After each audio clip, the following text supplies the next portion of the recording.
সম্মিলিত ইসলামী ব্যাংক যেন নতুন সরকারের গলার কাটা। বাংলাদেশ ব্যাংকও স্বীকার করছে গ্রাহকরা এখনো চাহিদা মোতাবেক টাকা তুলতে পারছে না। আমানতকারী ও চাকরিচ্যুত কর্মীরা দিনের পর দিন করছে আন্দোলন। বিশ্লেষকরা বলছেন গ্রাহকের স্বার্থ রক্ষার দায়িত্ব কেন্দ্রীয় ব্যাংকের। এদিকে নানামুখী চাপে পদত্যাগ করেছেন ব্যাংকটির চেয়ারম্যান আইয়ুব মিয়া। সাইদার মনির রিপোর্টে বিস্তারিত।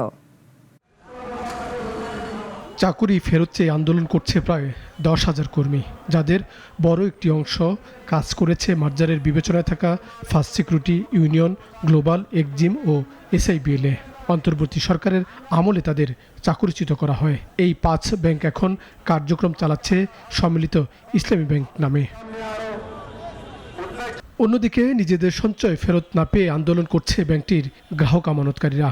এমনকি প্রাতিষ্ঠানিক আমানতকারীরাও তাদের অর্থ ফেরত পাচ্ছে না। রপ্তানির অর্থ পাচ্ছে না সংশ্লিষ্ট ব্যাংকগুলোর গ্রাহক প্রতিষ্ঠান। এই যখন অবস্থা, বিশ্লেষকরা বলছেন সম্মিলিত ইসলামী ব্যাংকটি নতুন সরকার কেন্দ্রীয় ব্যাংকের কাছে এখন চাপের নাম গলার কাটা। ওনারা বলে এটা নাকি ওনাদের যে নৈতিক দায়িত্ব, আমি বলি এটা ওনাদের আইনি দায়িত্ব। আমি ব্যাংকে টাকা রাখছি এবং ওই ব্যাংকের লাইসেন্স দিয়েছে সেন্ট্রাল ব্যাংক। সুতরাং সেন্ট্রাল ব্যাংক এবং ওই ব্যাংক, দুই ব্যাংকে আমার কাছে রেসপন্সিবল, তাই না? আমার টাকা ফেরত দিতে হবে।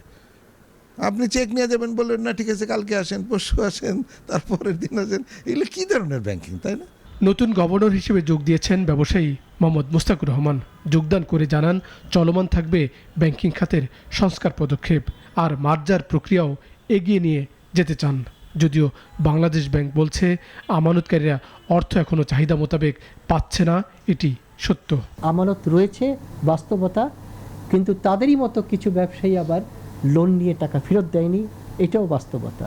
আসলে কিছু মানুষের অপরাধের দায় অন্যদের উপর বর্তাচ্ছে বা অন্যদেরকে ভোগ করতে হচ্ছে, এটা একটা মোটেও একটা কাঙ্ক্ষিত বিষয় না। সম্মিলিত ইসলামী ব্যাংক মূলধনের আকারে দেশের সবচেয়ে বড় ব্যাংক।